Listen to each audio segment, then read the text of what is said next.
Hi, this is JB Cycles with an update on the 10th of July. Here I have the S&P and my 4-week cycle, and as I have shown, there seems to be a dominant double harmonic of this of 8 weeks, and it's been working fine for several months now. But in this last cycle we have some irregular patterns behavior. We see this double low or lower low was kind of not supposed to happen. It should have been a higher low, and here we have a collapsing cycle where the final low is not the lowest low. This should be a higher low. So it's still not I'm still not certain if this cycle still works or if it has changed, but I'm assuming that it still works. So this 8-week cycle was this one, starting here, a lower low not supposed to happen, and in the middle of this 8-week cycle we do not always follow the 4-week cycle, but we should see it follow the cycle in the beginning and in the end. So here we have kind of a bullish setup now, because we are in the middle of the bullish phase here, and we have already established an uptrend with a higher low. So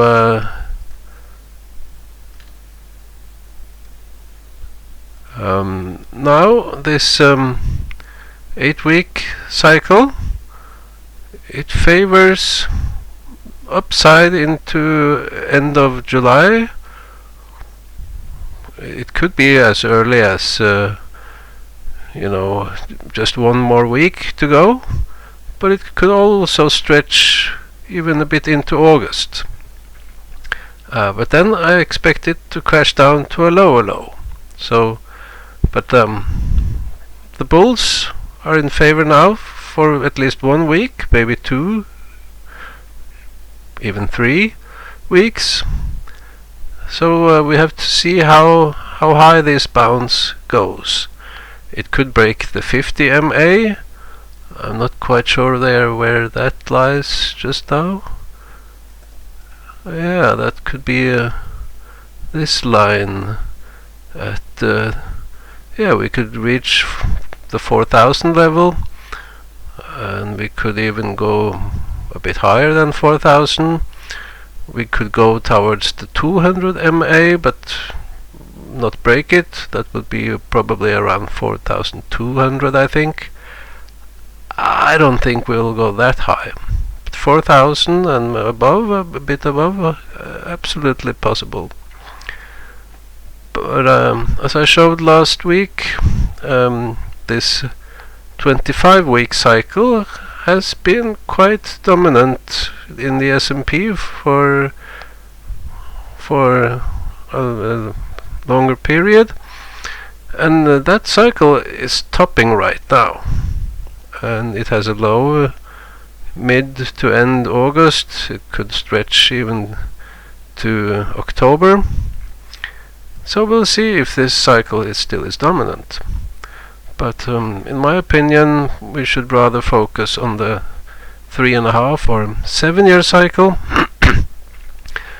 And the 7-year cycle I have here in red. And we see we had some weeks with a bullish bias from this cycle, but that phase is now just about over. But it doesn't get really bearish into mid-August. So there are examples or previous cases where the market has made quite a big bounce here in this period. So we could absolutely go on for a couple of more weeks up to this area, perhaps. But then we have a very bearish period in the cycle coming in the fall, which should crash the S&P down to lower lows. But in this phase, I'm not that certain how this will play out. And sometimes then I look to other markets where perhaps the patterns are more clear. And I'm very familiar to the Norwegian market, and here we have a very nice setup. The index here in blue, and in red I have the 40-week shifted index. That means if we break below this shifted index, 40 weeks is 200 trading days, so breaking below this level means the 200 MA will be declining, and that's often a definition of a bear market. So as we see, we are holding up above, but we could break below in a couple of weeks. We managed to make a low here, not breaking below. So let's see further here. In orange I have the 7-year cycle, and you see it's trending down, but it starts to accelerate here in August. In green I have the 200-day moving average, and in black the 50-day moving average, and as we see they are about to make a death cross here in a few weeks, unless we break above and rally. So what I'm looking for here is a bear flag or a shoulder that could complete in 1 to 3 weeks time, somewhere here. It could break a little bit above this, but that would be a false breakout, and then we should break down below the shifted index and crash down. So this is quite a familiar pattern. It often happens in this phase of the cycle. The first step is we have an initial move down, breaking the 200-day moving average, then some weeks making a bear flag or shoulder, staying mostly below the 50-day moving average, and then the third step we have continuation downwards and breaking the 200-day shifted index, getting a declining 200-day moving average. So here is an average of these previous examples, and here in blue is now. So we have the first move down, we make the bear flag, and it could top out any time the coming week, or it could stretch several weeks. So we have this time interval. Somewhere here we should finish this shoulder, and then we have the third step where we have continuation down. So I'm watching here, completing this sideways move.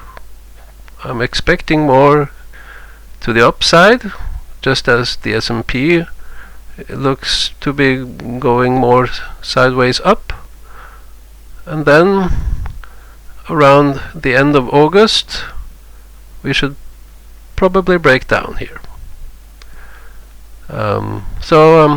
There will be no more updates until August because of my vacation.